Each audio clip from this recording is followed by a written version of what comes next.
पुराने समय की बात है। एक नगर में राम और श्याम नाम के दो भाई रहते थे। वे दोनों भाई खेती का ही काम किया करते थे, लेकिन सूखा पड़ने के कारण सब फसल नष्ट हो गई थी। तब उन दोनों भाइयों की स्थिति भूखे मरने वाली हो गई थी। तब राम ने श्याम से कहा, भैया श्याम, यहाँ रहने से कोई काम नहीं चलने वाला, हमें कुछ ना कुछ तो करना ही पड़ेगा। तब श्याम बोला, हाँ भैया राम, तुम बिल्कुल सही बोल रहे हो। फिर राम ने श्याम से कहा, भैया श्याम, चलो कल सुबह होते ही परदेश के लिए निकल चलते हैं। तब श्याम बोला, हाँ भैया राम, अब तो ऐसा ही करना पड़ेगा। फिर राम और श्याम दोनों ही सुबह होते ही अपने अपने ऊँटों को लेकर दूसरे नगर की तरफ चल पड़े। फिर दोनों भाई बहुत खुश होते हुए जा रहे थे कि परदेश में जाकर हम खूब पैसा कमाएंगे और आनंद से जीवन व्यतीत करेंगे। फिर जब वह दोनों भाई काफी आगे निकल गए, तब अचानक उन्हें सामने से एक बूढ़ा व्यक्ति आता हुआ नजर आया और फिर उनके पास आकर बोला, भाई तुम आगे मत जाना, वहाँ एक बहुत बड़ा भयानक पिशाच बैठा है। अगर तुम लोग आगे गए तो वह तुम्हें खा जाएगा। इतना कहकर वह आगे चला गया। फिर यह बात सुनकर दोनों भाई घबरा गए और उन दोनों भाइयों ने उस बूढ़े व्यक्ति को रोकना भी चाहा, मगर तब तक वह आंखों से ओझल हो गया था। फिर वह दोनों भाई सोच में पड़ गए। फिर राम ने श्याम से कहा, भैया श्याम, बताओ अब क्या करें। तब श्याम ने हिम्मत बढ़ाते हुए राम से कहा, भैया राम, अगर हम परदेश नहीं गए तो वैसे भी हम भूखे मर जाएंगे, चलो जो होगा देखा जाएगा। फिर अंत में दोनों भाइयों ने यही निश्चय किया कि हमें आगे बढ़ना ही होगा। तब दोनों भाई आगे बढ़ गए। अभी भी लोग कुछ ही दूर चले थे कि उन्हें रास्ते में एक थैली पड़ी हुई दिखाई दी। फिर राम ने श्याम से कहा, भैया श्याम, वह देखो, तुम्हें कुछ दिखाई दे रहा है। तब श्याम बोला, हाँ भैया राम, मुझे एक कपड़े की थैली दिखाई दे रही है।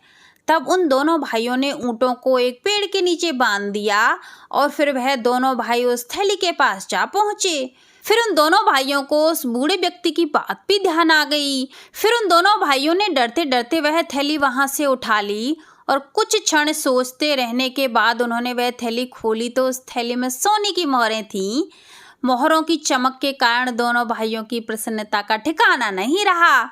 बड़ा भाई राम खुश होता हुआ बोला, भैया श्याम, अब हमें विदेश जाने की क्या ज़रूरत है, हमारा काम तो यहीं बन गया। फिर छोटा भाई भी खुश होता हुआ बोला, हाँ भैया, आप सही कह रहे हो।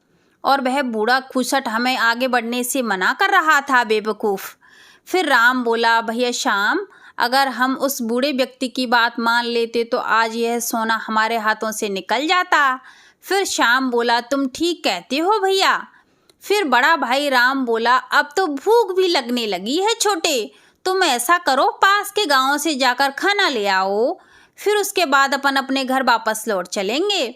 बड़े भाई की बात सुनते ही छोटे भाई का माथा ठनक गया और वह सोचने लगा कि दाल में कुछ काला है। भैया अभी मेरे से खाना लाने के लिए क्यों कह रहे हैं? कहीं मेरे जाने के बाद ये सारा धन लेकर भागना तो नहीं चाहते? फिर श्याम कुछ सोच विचार कर उदास स्वर में बोला, भैया मैं तो बहुत थक गया हूँ, खाना आप जाकर ही ले आइए ना। फिर राम ने श्याम की यह बात सुनी तो राम की त्योरियां चढ़ गईं और फिर राम के दिमाग में भी तुरंत यही बात आई कि श्याम मेरे पीछे से सारा धन लेकर भाग गया तो। फिर राम सोच में पड़ गया कि क्या किया जाए। फिर राम सोचने लगा कि मैंने अभी दोनों भाइयों में इस धन का बंटवारा कर दिया तो ऐसे में तो छोटे का विश्वास मुझ पर से उठ जाएगा। फिर राम कुछ सोच विचार कर बोला, देख छोटे, मैं भी बहुत थक गया हूँ और मुझसे तो अब 2 कदम भी नहीं चला जा रहा, मेरे बस की बात नहीं है। यह कहकर राम वहीं जमीन पर बैठ गया। फिर श्याम भी उसके पास ही बैठ गया। दोनों भाइयों में से कोई भी जाने को तैयार नहीं था। धन की चमक ने उनकी बुद्धि को नष्ट कर दिया था और दोनों भाइयों के ही मस्तिष्क में एक दूसरे के प्रति दगा देने वाले विचार उत्पन्न होने लगे और अन्य कोई बात उनके दिमाग में नहीं आ रही थी। फिर दोनों भाई उसी प्रकार बैठे रहे। बहुत समय व्यतीत हो गया तो दोनों भाइयों का ही भूख के मारे बहुत बुरा हाल था। फिर अंत में राम ही हार मानकर खाना लेने जाने के लिए राजी हुआ, किंतु छोटे भाई पर विश्वास न होने के कारण राम ने जाते समय एक युक्ति लगाई। फिर राम ने श्याम से कहा, छोटे, यह दोनों ऊँट भी भूखे हैं, क्यों ना मैं इन्हें अपने साथ ले जाऊं, दोनों को वहीं बाजार में खिला पिला लाऊंगा।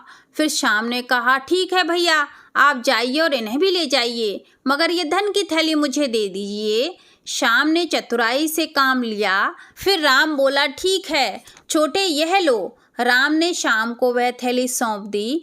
फिर राम दोनों ऊँटों को अपने साथ लेकर खाना लेने बाजार की तरफ निकल पड़ा। उधर छोटा भाई मन ही मन यह सोचकर खुश हो रहा था कि चलो, धन तो मेरे पास है, यदि भैया भागना भी चाहें तो मुझ पर क्या फर्क पड़ेगा। और फिर श्याम अपने बड़े भाई की आने की प्रतीक्षा करने लगा। फिर धीरे धीरे वक्त गुजरने लगा, मगर बड़ा भाई नहीं आया और छोटा भाई यह देखकर मन ही मन बहुत प्रसन्न हो रहा था कि चलो अच्छा हुआ भैया नहीं आए, वरना खामाखा मुझे ये धन आधा आधा बांटना पड़ता। और फिर शाम हो गई, लेकिन राम अब तक नहीं लौटा। तब श्याम ने सोचा, चलो नहीं आया तो अच्छा ही हुआ, अब मुझे भी वापस लौट जाना चाहिए। फिर तभी श्याम के दिमाग में अचानक ख्याल आया कि क्या बात है, भैया आए क्यों नहीं, क्या भैया ने मेरे साथ कोई चाल तो नहीं चल दी। फिर यह बात सोचते ही श्याम ने फटाफट धन की वह थैली खोल कर देखी तो हैरानी से श्याम की आंखें तो फटी की फटी रह गई। और फिर श्याम गुस्से के मारे लाल हो गया और तभी वह अपने घर की तरफ चल पड़ा। उधर राम अपनी सफलता पर मुस्कुराता हुआ घर की तरफ लौट रहा था। राम अपने हाथ की उस सफाई पर जिसके बल पर श्याम को उसने बेवकूफ़ बनाया था, गर्व से वह फूला नहीं समा रहा था और राम अपनी धुन में मग्न बढ़ता ही चला जा रहा था। तभी राम ने श्याम के ऊँट की ओर देखा और मुस्कुराकर बोला, यह मेरे भाई का ऊँट है, ज़्यादा नहीं तो अच्छे दामों पर तो बिक ही जाएगा। बेचारा छोटा सोच रहा होगा कि भैया ऊँट में ही मान जाएंगे, मगर उसे यह मालूम नहीं था कि मैं उसका यह ऊँट इसलिए लाया था कि वह मेरा पीछा ना कर सके और मैं सारा धन लेकर फरार हो जाऊं। फिर अचानक राम ने देखा कि राम को चारों ओर से डाकुओं ने घेर लिया और डाकुओं के हाथों में बंदूक भी थी। फिर उन डाकुओं को देखकर राम के पसीने छूटने लगे।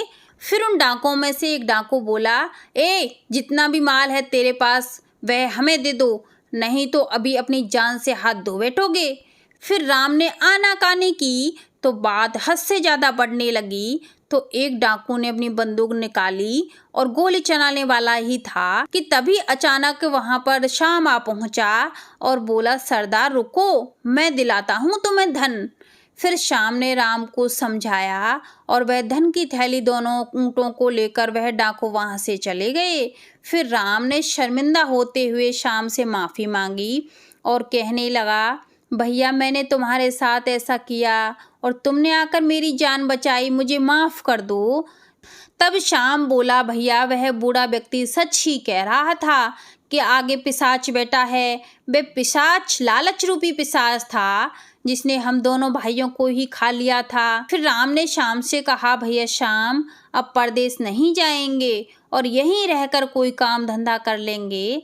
तब दोनों भाई अपने घर की तरफ चल पड़े। फिर दोनों भाइयों ने एक दूसरे से वादा किया कि आज के बाद हम एक दूसरे को कभी भी धोखा नहीं देंगे। फिर दोनों भाई वहीं रहकर काम धंधा करने लगे और आराम से हंसी खुशी जीवन व्यतीत करने लगे। तो आज के लिए बस इतना ही, आगे मिलते हैं कोई नई कहानी के साथ।